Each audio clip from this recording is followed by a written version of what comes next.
sinasabi nila. Ma'am, kahapon po talagang malakas yung panawagan ng mga taga-suporta na mag-resign si Marcos.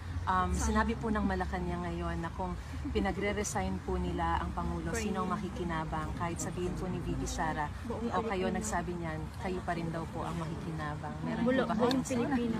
Wala ako sinabi kahapon. Ang mga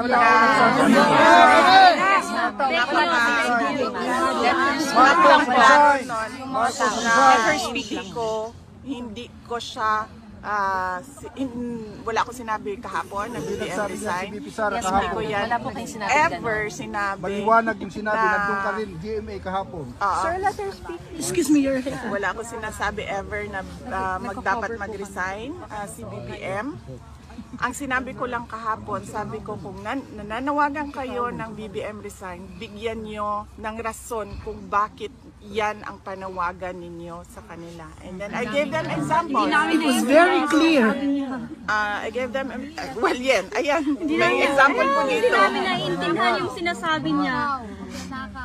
Kasi Dami ka anomalya. Magpadante kami ang criminal at mga drug addict. so, yun lang naman ang sinabi ko. Sabi ko sa mga tao, pag nanawagan kayo ng BBM resign, dapat sabihin ninyo kung bakit. Para naiintindihan ng mga nakikinig, bakit ba